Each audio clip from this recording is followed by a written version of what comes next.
असं आहे की जरांगे पाटील हा एक सीधा साधा एक सामान्य माणूस आहे। जरांगे पाटलांना कुठल्याही प्रकारचे डावपेच किंवा जरांगे पाटलांना काहीतरी साध्य करायचं होतं, ज्यांना काही राजकीय लाभ उठवायचा होता किंवा ज्यांना काही स्वतःच्या मुलाबाळांकरता काही करायचं होतं, असा एकही आरोप त्यांच्यावर करता येत नाही।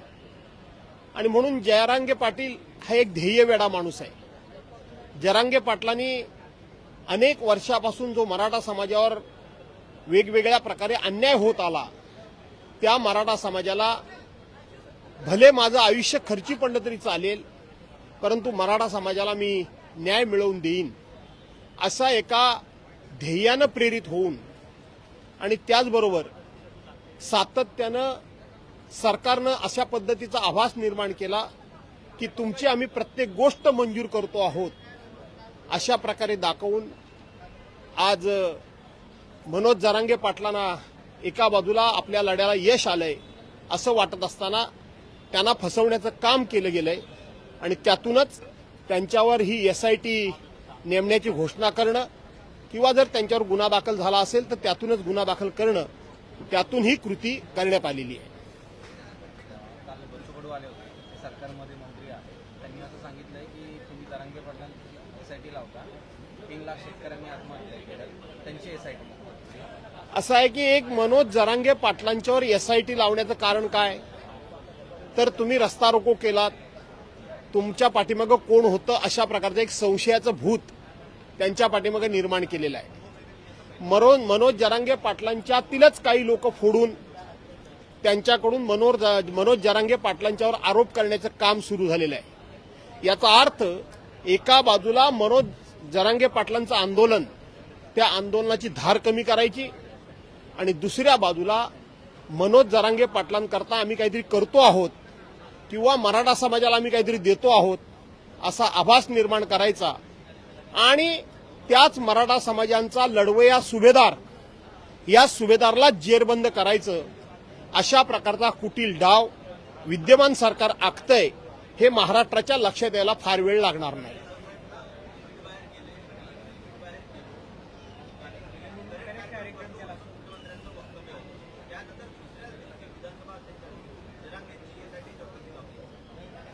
असं आहे की मनोज जरांगे पाटलांना आम्ही त्या ठिकाणी आरक्षण मिळवून देऊ हे सांगण्याचं काम एका तोंडातून केलं गेलं।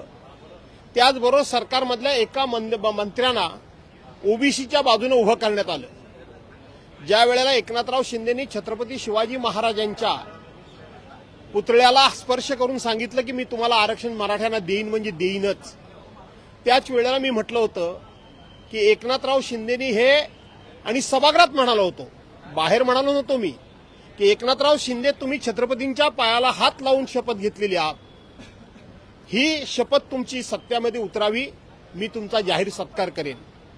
पण त्याचबरोबर ही शपथ घेताना तुम्ही भावनेच्या आरी जाऊन ही शपथ घेतलीत की तुमच्या सरकारमधल्या काही प्रमुख माणसांना विचारून ही शपथ घेतलीत किंवा तुमच्याकडे नक्की असा काय सोर्स आहे की तुम्ही यांना 100% आरक्षण देऊ शकाल, त्याचा उल्लेख तुम्ही किंवा माहिती तुम्ही सभागृहाला द्या, हे त्याच वेळेला मी सांगितलं होतं। आणि म्हणून अशा पद्धतीनं एका बाजूला मराठा समाज, दुसऱ्या बाजूला ओबीसी समाज उभा करायचा आणि वाद निर्माण करायचा, परंतु तो होऊ शकला नाही। दोन्ही समाज आपापल्या जागी सावध राहिले आणि त्यांनी सामाजिक सलोखा त्या ठिकाणी राखला। परंतु आज मनोज जरांगे पाटलांच्या बाबतीत जे घडतंय ते अतिशय मनाला वेदना देणारं आहे। मनोज जरांगे पाटील यांनी फक्त मराठा समाजाचा आवाज हा सरकारपर्यंत पोहोचवण्याचा प्रयत्न केला आणि म्हणून मनोज जरांगे पाटलांच्या बाबतीत असं अन्यायकारक वर्तन सरकारकडनं करावं, या सरकारचा उघडपणे या ठिकाणी मी निषेध करतो।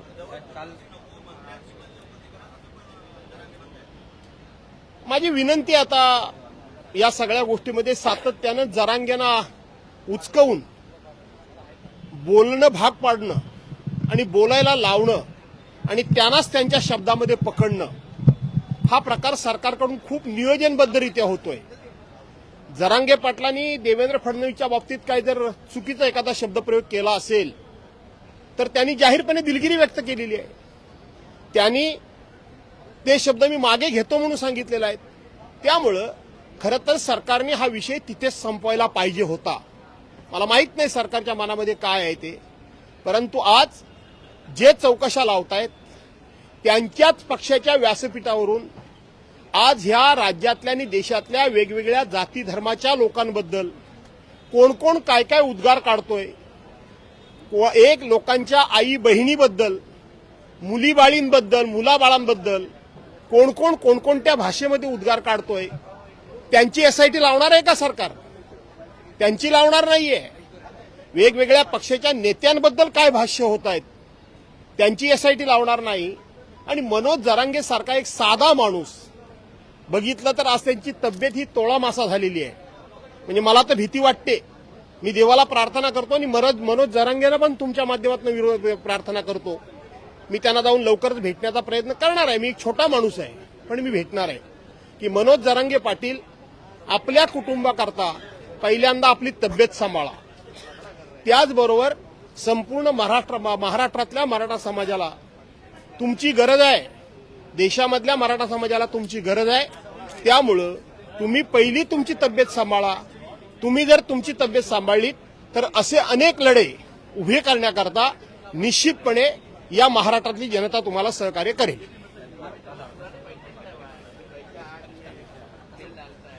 असं आहे की आजकाल अर्थसंकल्प जे सादर केले जातात ते राज्यातल्या जनतेच्या टॅक्समधून मिळालेल्या पैशातून आपल्याच पक्षाचं पोट भरायचं आणि राज्याच्या जनतेच्या पैशातून जाहिरातबाजी करायची आणि राज्यातल्या अर्ध्या जनतेला उपाशी ठेवायचं. ही लोकशाही आहे. राज्यातल्या जनतेनं हा घेतलेला निर्णय आहे की सत्ताधारी पक्षाच्या लोकांना किती लोकांना निवडून द्यावं आणि विरोधी पक्षाच्या लोकांना किती निवडून द्यावं हा निर्णय जनता घेते. आणि म्हणून अर्थसंकल्पामध्ये राज्याच्या जनतेच्या टॅक्समधून आलेला पैसा हा आपल्या सत्तेकरता म्हणून पुरेपूर वापरायचा आणि ज्यांनी मतदान केलं त्या अर्ध्या जनतेला उपाशी ठेवायचं असाच हा अर्थसंकल्प आहे. यापेक्षा या अर्थसंकल्पाला काय फार मोठं महत्व नाही. जाणारच आहे. ज्या अर्थी आर्थिक नियोजन चुकतं की पुरवणी मागण्या किती हजार कोटीच्या झाल्या, पुरवणी मागण्या साधारणपणे किती हजार कोटीच्या व्हाव्यात याच्याकरता काही मापदंड ठरलेले आहेत. पण त्या मापदंडाच्या पलीकडे गेल्यानंतर वित्तीय तूट वाढत जाणार. हाच अर्थकारणाचा खऱ्या अर्थानं अर्थ आहे. धन्यवाद.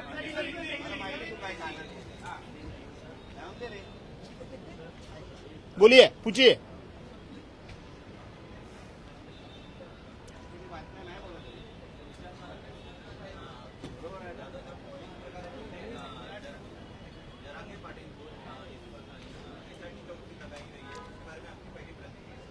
मनोज जरांगेजी पाटिल एक सीधा सादा एक सामान्य कॉमन मैन है. उसे कोई एम्बिशंस नहीं है. उसे कोई बड़ा लीडर बनना नहीं है. उसे कोई पॉलिटिकल लीडर बनना नहीं है. उनका एक ही उद्दिष्ट है, एक ही ध्येय है कि सालों से मराठा समाज पे जो अन्याय होता आ रहा है उस मराठा समाज को वहां एजुकेशन में और सर्विस में उनको रिजर्वेशन मिले. इतना ही मनोज जरांगे जी पाटिल का उद्देश्य है. और वो उद्देश्य सफल करने के लिए उन्होंने अपना जी जान दांव पे लगाया है. ऐसे आदमी पर और अगर एसआईटी लगाई जाती है और अगर उनके ऊपर एफआईआर लगाया जाता है तो उसका मैं निषेध करता हूं. क्या रद्द करना चाहिए आपकी डिमांड होगी? हम बोल के फायदा क्या है? हम तो अपोजिशन में. हमें तो कोई हम मांग जरूर करेंगे, सरकार को विनती भी करेंगे. उसमें मुझे कोई कमीपन नहीं है कि आप मनोज जरांगे पाटिल के ऊपर का एफआईआर वापस ले लीजिए. क्योंकि मनोज जरांगे पाटिल जी ने वहां दिलगिरी व्यक्त की है, उन्होंने अपने शब्द वापस लिए हैं. तो फिर उनके ऊपर एफआईआर गवर्नमेंट ने और अगर किया भी होगा, मेरे पास जानकारी नहीं है, लेकिन किया भी होगा तो मैं सरकार को विनती करता हूं कि उनका एफआईआर वो वापस ले लीजिए. बिल्कुल महाराष्ट्र में ऐसे कितने लोग हैं, ऐसे कितनी पार्टियां हैं, ऐसे कितने नेता हैं कि गवर्नमेंट उनके ऊपर एसआईटी लगा रही है। तो गवर्नमेंट ने ये सीधे साधे आदमी के बारे में सोचना चाहिए। धन्यवाद।